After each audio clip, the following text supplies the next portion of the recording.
दोस्तों दोस्तों सब 17 अप्रैल 2026 को लोकसभा में एक बिल गिर गया। पक्ष में 298 वोट, विरोध में 230, लेकिन पास होने के लिए 252 वोट चाहिए थे। ये कोई साधारण बिल नहीं था दोस्तों, ये था महिला आरक्षण को 2029 से लागू करने और परिसीमन से जोड़ने वाला संविधान संशोधन बिल।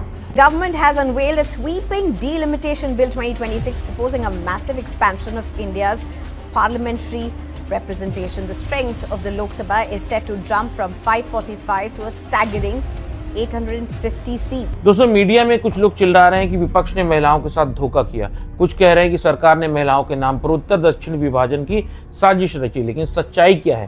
क्या ये महिलाओं का मुद्दा है या सत्ता का गणित? क्या परिसीमन लोकतंत्र को मजबूत करेगा या संघीय ढांचे को तोड़ेगा? आज इस वीडियो में हर पहलू पर बात करेंगे। 2023 का बिल क्या था, 2026 में क्यों फेल हुआ, परिसीमन क्या चीज है, दक्षिण के राज्य क्यों डर रहे हैं, जाति का मुद्दा और सबसे महत्वपूर्ण आम भारतीय नागरिक पर इसका क्या असर पड़ेगा। वीडियो को अंत तक जरूर देखें, लाइक और शेयर करना ना भूलिए। दोस्तों सबसे पहले समझते हैं परिसीमन। परिसीमन को आसान भाषा में कल्पना कीजिए कि आपका मोहल्ला है। 10 साल पहले 1000 लोग थे, एक काउंसलर चुना जाता था। अब 5000 लोग हो गए, क्या उसी एक काउंसलर से काम चलेगा? नहीं ना, आपको ज्यादा प्रतिनिधि चाहिए, यानी कि ताकि आपकी आवाज सुनी जाए। भारत में भी यही है। लोकसभा में 543 सीटें हैं, हर सीट पर एक सांसद। संविधान कहता है कि हर सीट की आबादी लगभग बराबर होनी चाहिए। गणना हर 10 साल में होती है, उसके आधार पर परिसीमन आयोग बनता है जो सीटों की संख्या और उनकी बाउंड्री यानी सीमाएं फिर से तय करता है। उदाहरण के तौर पर अगर उत्तर प्रदेश में आबादी बहुत तेजी से बढ़ी, तमिलनाडु में परिवार नियोजन अच्छा हुआ, आबादी वृद्धि कम हुई, तो परिसीमन में यूपी को ज्यादा सीटें मिलनी चाहिए। यानी कि ये भी बड़ी विचित्र बात है कि जो राज्य परिवार नियोजन में ज्यादा अच्छा कर रहा है उसकी सीटें कम हो जाएं। आखिरी परिसीमन 2002-2008 में हुआ, 2001 की जनगणना के आधार पर। उसके बाद 2026 तक सीटें फ्रीज कर दी गई ताकि दक्षिण राज्य नाराज ना हो। अब 2026 में जनगणना के बाद नया परिसीमन आ रहा है। कुछ प्रस्तावों में लोकसभा सीटें 543 से बढ़कर 850 तक हो सकती हैं। परिसीमन अच्छी बात है, लेकिन समस्या तब आती है जब इसे राजनीति से जोड़ दिया जाए, क्योंकि सीटें बढ़ाने से कुछ राज्यों का वजन बढ़ता है, कुछ का कम होता है। ये संघीय ढांचे को प्रभावित करता है, जहां केंद्र और राज्य बराबर का सम्मान रखे। अब आते हैं मुख्य मुद्दे पर। नारी शक्ति वंदन अधिनियम 2023, ये 106वां संविधान संशोधन था। लोकसभा और विधानसभा में 33% सीटें महिलाओं के लिए आरक्षित। SC/ST सीटों पर भी 33% आरक्षण था 15 साल के लिए, बाद में बढ़ाया जा सकता था। ये बिल नया नहीं है, 1996 में प्रयास हो रहे थे। 2010 में यूपीए सरकार ने राज्यसभा में पास कराया, लेकिन लोकसभा में अटक गया। 2023 में मोदी सरकार ने पास कराया, लोकसभा में 454 के मुकाबले 2 वोटों से इसको पास कराया गया। राज्यसभा में सर्वसम्मति से पारित हुआ। कानून में साफ लिखा है कि यह आरक्षण जनगणना और परिसीमन के बाद लागू होगा, मतलब नई सीटें बनने के बाद। अनुमान था कि 2033 से 34 के आसपास ऐसा हो जाएगा। महिलाओं को इंतजार भी था, लेकिन 16 अप्रैल 2026 को सरकार ने अधिसूचना जारी की, लेकिन अभी भी परिसीमन शर्त बनी रही।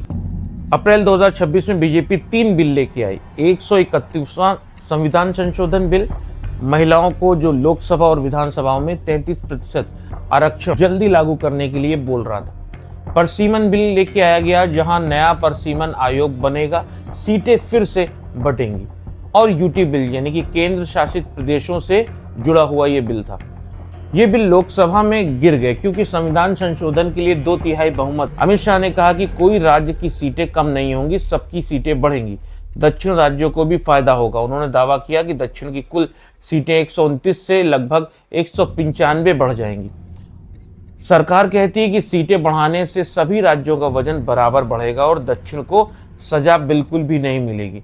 लेकिन विपक्ष का विरोध क्यों है, ये सवाल बहुत बड़ा है। विपक्ष ऐसा क्यों कर रहा है, विपक्ष इसका विरोध क्यों कर रहा है?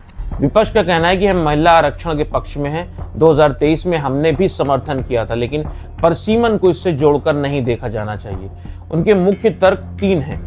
उत्तर वर्सेस दक्षिण का मुद्दा, यानी कि दक्षिण के राज्य जैसे तमिलनाडु, केरल, कर्नाटक, आंध्र प्रदेश, तेलंगाना ने परिवार नियोजन बहुत अच्छा किया।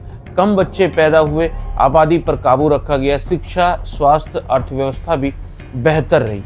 उत्तर के राज्य यानी कि यूपी, बिहार आदि में आबादी ज्यादा बढ़ी क्योंकि परिवार नियोजन कम हुआ। लेकिन अगर 2011 जनगणना के आधार पर परिसीमन होता है तो सीटें आबादी के हिसाब से बढ़ेंगी। नतीजा ये होगा कि दक्षिण की सीटों का अनुपात घट जाएगा, उनका संसद में वजन कम हो जाएगा। उत्तर प्लस बिहार को बहुत फायदा होगा। उदाहरण, अभी दक्षिण के 5 राज्य मिलकर 129 सीटें लगभग है और यूपी और बिहार की मिलकर 120। परिसीमन के बाद उत्तर का दबदबा और बढ़ जाएगा। विपक्ष का यह कहना है कि यह सजा जैसा लगता है उन राज्यों को जो अच्छा काम करते हैं। जो राज्य अच्छा काम करते हैं उन्हें राजनीतिक नुकसान क्यों हो। सरकार का जवाब था कि सीटें कुल बढ़ रही हैं, कोई कम नहीं होंगी, लेकिन विपक्ष को यकीन नहीं है क्योंकि अनुपात में दक्षिण पीछे रह जाएगा, ऐसा विपक्ष का मानना है। जाति जनगणना का मुद्दा, महिला आरक्षण में ओबीसी महिलाओं के लिए अलग कोटा क्यों नहीं है, ये भी सवाल उठ रहा है। SC ST महिलाओं को तो आरक्षण मिलेगा, लेकिन ओबीसी को बिना जाति जनगणना के कैसे पता चलेगा कि असली प्रतिनिधित्व कितना है। राहुल गांधी ने जोर दिया कि पहले जाति जनगणना करो, फिर आरक्षण में सबको सही हिस्सा दो। आरक्षण को परिसीमन से अलग क्यों नहीं किया गया। विपक्ष कहता है कि महिला आरक्षण अभी 543 सीटों पर लागू कर दो, परिसीमन अलग से करो बाद में।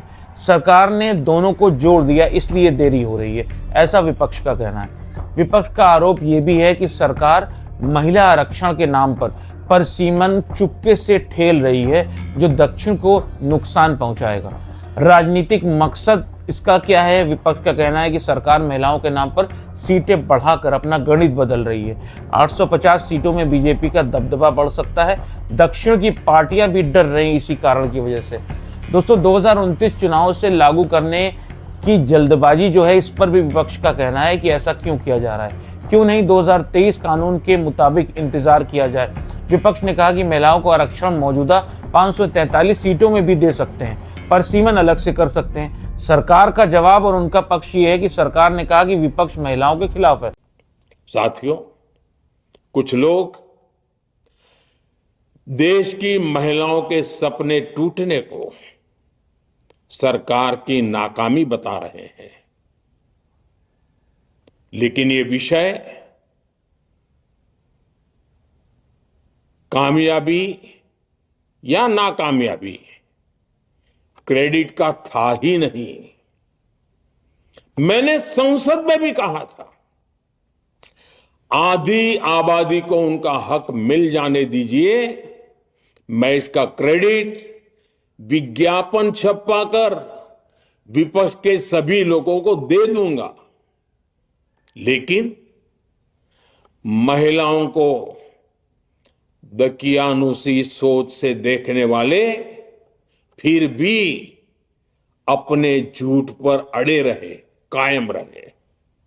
साथियों, नारी शक्ति को भागीदारी दिलाने की लड़ाई दशकों से चल रही है। वर्षों से मैं भी इसके लिए प्रयास करने वालों में से एक हूं। बिल पास कराने के लिए जरूरी 66% वोट हमें नहीं मिला हो, लेकिन मैं जानता हूं देश की 100%, 100% नारी शक्ति का आशीर्वाद हमारे साथ है। अमित शाह ने बहस में बताया कि परिसीमन 50 साल से लंबित है। आबादी संतुलन से लोकतंत्र कमजोर हो रहा है। दक्षिण की सीटें कम नहीं होंगी, बढ़ेंगी। सब राज्यों में प्रोपोर्शनेट बढ़ोतरी होगी। पीएम मोदी ने अपील की कि कॉन्सेंस वोट दो, लेकिन विपक्ष नहीं माना। सरकार का पॉइंट था कि अगर परिसीमन नहीं तो महिलाओं को आरक्षण कब मिलेगा। नई सीटें बनानी जरूरी है। SC ST महिलाओं को भी फायदा इससे मिलेगा। दोस्तों, अब सच्चाई देखिए, भारत की आबादी 140 करोड़ पार कर रही है। 1971 से सीटें फ्रीज रखी गई हैं ताकि दक्षिण नाराज ना हो, लेकिन अब असंतुलन बहुत है। उत्तर प्रदेश की औसत सीटों पर ज्यादा आबादी है, केरल से कम है। परिसीमन से फेडरलिज्म पर असर। कुछ एक्सपर्ट कहते हैं कि दक्षिण राज्यों का केंद्र में वजन कम होगा। ये कम टैक्स देंगे, लेकिन प्रतिनिधित्व कम होगा। ये पनिशमेंट जैसा होगा। दूसरी तरफ लोकतंत्र में आबादी के आधार पर प्रतिनिधित्व होना चाहिए। एक व्यक्ति का वोट बराबर होना चाहिए। नहीं, अभी लोकसभा में सिर्फ 14% महिलाएं, पंचायतों में 33% आरक्षण से अच्छा असर पड़ा, लेकिन संसद में देरी से महिलाएं इंतजार कर रही हैं। ओबीसी का जो मुद्दा है वो मेन है। बिना जाति डेटा के आधार पर ऊपरी जातियों की महिलाओं तक सीमित रह सकता है ये रिजर्वेशन। 2026 जनगणना चल रही है। अगर नई जनगणना पर परिसीमन हो तो बेहतर होगा, लेकिन सरकार ने 2011 का जिक्र किया है। दोस्तों, इसका भविष्य क्या होगा आगे? अब मूल 2023 कानून लागू है, लेकिन परसीमन के बिना आरक्षण नहीं मिलेगा। 2029 में लागू करने का प्रयास फेल हो गया। अगला प्रयास कब होगा ये कोई नहीं कह सकता। सरकार कह रही है कि विपक्ष की गलती है, विपक्ष सरकार पर आरोप लगा रहा है। दोस्तों, महिलाओं का आरक्षण जरूरी है। भारत की आधी आबादी संसद में उचित जगह मिलनी चाहिए उन्हें, लेकिन इसे परसीमन की राजनीति से अलग रखना चाहिए। परसीमन भी जरूरी है, लेकिन सहमति से सभी राज्यों को विश्वास में लेकर ऐसा किया जाना चाहिए। आप क्या सोचते हैं? कमेंट में जरूर बताएं। विपक्ष का मेन कहना है कि 2011 की जो जनगणना है उसके आधार पर जो ऐसा किया जा रहा है, ऐसा ना हो, क्योंकि अभी जो जनगणना चल रही है उसमें ओबीसी की गिनती भी हो जाएगी, उसे भी इंक्लूड करके इस परिसीमन को लाना चाहिए। 2023 में पूरे देश ने, सब पार्टियों ने महिला आरक्षण बिल को पूरा समर्थन दिया था। कांग्रेस पार्टी सबसे आगे थी। सालों के लिए हम महिला बिल पास करना चाह रहे थे। अंत में 2023 में हुआ। भारतीय राष्ट्रीय कांग्रेस की तरफ मैं नारी शक्ति बंधन अधिनियम 2023 के समर्थन में खड़ी हुई।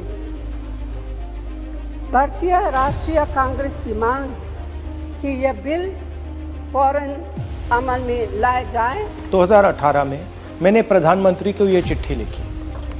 इसमें साफ लिखा है कि महिला आरक्षण को जल्दी से जल्दी इंप्लीमेंट किया जाए। यहां मैंने कहा है कि 2019 में महिला आरक्षण इंप्लीमेंट हो जाना चाहिए। उसके बाद 2023 में मैंने भाषण दिया, पार्लियामेंट हाउस में भाषण दिया, अनेक भाषण दिए, जिसमें मैंने कहा कि महिला आरक्षण देश के लिए जरूरी है और जल्दी से जल्दी इंप्लीमेंट हो जाना चाहिए। In my view, it is quite simple. This bill can be implemented today by giving 33% of the seats in the Lok Sabha and the Vidhan Sabha to India's women. I would like to have seen OBC reservation included in this bill. I think it is very important that a large chunk of India's population, large chunk of India's women should have access to this reservation. And that is missing in this bill. भाई और बहनों, अब बहुत बड़ी बेईमानी की जा रही है। प्रधानमंत्री नहीं चाहते कि कास्ट सेंसस, नए सेंसस, ओबीसी सेंसस के बेसिस पे यह निर्णय लिया जाए। वो चाहते हैं कि 2011 का सेंसस यूज किया जाए, जहां पे पिछड़े वर्ग का नंबर है ही नहीं। वो आपकी जो भागीदारी है उसको आपसे छीनना चाहते हैं। हमारा कहना है नया सेंसस चालू हो गया है, आप कह रहे हो कि ओबीसी सेंसस आप कर रहे हो, तो उस सेंसस का प्रयोग करके आप महिला बिल क्यों नहीं पास कर रहे हो? हमारा जो विजन है एक बिल्कुल नया डेवलपमेंट का, विकास का पैराडाइम हम कास्ट सेंसस के माध्यम से लाना चाहते हैं। और हम सेंट्रल सवाल पूछ रहे हैं कि चाहे ओबीसीज हों, दलित्स हों, आदिवासी हों, उनकी देश में कितनी भागीदारी है। नरेंद्र मोदी, आरएसएस और बीजेपी घबरा गए हैं क्योंकि कास्ट सेंसस का डेटा आना शुरू हो गया है और उनको मालूम पड़ रहा है कि पिछड़ों की देश में सचमुच कितनी आबादी है। वो नहीं चाहते कि आपको अपनी सच्ची आबादी के बेसिस पर भागीदारी मिले। ये सिर्फ पिछड़े वर्ग के खिलाफ नहीं है, ये एंटी नेशनल एक्टिविटी की जा रही है, क्योंकि पिछड़ा वर्ग 50% है, उसको भागीदारी मिलनी चाहिए और प्रधानमंत्री आपकी भागीदारी आपसे छीन रहे हैं और आपको झूठ बोलने की कोशिश कर रहे हैं। इनका जो प्रपोजल है इसमें एक और बहुत खतरनाक चीज हो रही है। ये है कि अगर जो मोदी जी चाहते हैं हो जाए, तो जो छोटे स्टेट्स हैं, साउथ के स्टेट्स हैं और नॉर्थ ईस्ट के स्टेट्स हैं, उनका रिप्रेजेंटेशन कम हो जाए, उनको भयंकर नुकसान होने वाला है और मैं इसको एंटी नेशनल एक्टिविटी मानता हूं। हमारा जो स्टैंड है वो बिल्कुल क्लियर है। अगर आपको करना है तो ओबीसी सेंसस का जो डेटा है उसके बेसिस पे कीजिए, 2026 के सेंसस के बेसिस पे कीजिए, 2011 के सेंसस के बेसिस पे मत कीजिए, क्योंकि उसमें ओबीसी का, पिछड़े वर्ग का कोई डेटा नहीं है। और अगर आप सचमुच में विमेंस बिल इंप्लीमेंट करना चाहते हो तो आपके पास विमेंस बिल पड़ा हुआ है, उसको आप इंप्लीमेंट कीजिए, हम आपको पूरा समर्थन देंगे। मगर पिछड़े वर्ग, सदर्न स्टेट्स, छोटे स्टेट्स के खिलाफ हम आपको काम नहीं करने देंगे। मोदी जी, मैं समझता हूं कि आप देश को मैसेज देना चाहते हो कि आप प्रो विमेन हो। मैं जानता हूं आप चाहते हो कि आपके मुताबिक सीटें बढ़ें, आपके मुताबिक डिलिमिटेशन हो और पिछड़े वर्ग को कुछ ना मिले। हम ये नहीं होने देंगे। पुराना डेटा नहीं चलेगा। 2026 का सेंसस का डेटा ही चलेगा। हम आपको पिछड़े वर्ग से चोरी नहीं करने देंगे। महिला आरक्षण अगर चाहे तो 543 सीटों में ही सरकार दे सकती है, मेन विपक्ष का ये कहना है। दोस्तों, सही क्या है, क्या गलत है, ये आप हमें कमेंट्स करके बताएं। दोस्तों, आशा करता हूं कि वीडियो आपको पसंद आया होगा। पसंद आया हो तो लाइक कर लीजिएगा, चैनल को सब्सक्राइब कर लीजिएगा। मिलते हैं नए वीडियो में, तब तक अपना ध्यान रखिए। नमस्कार।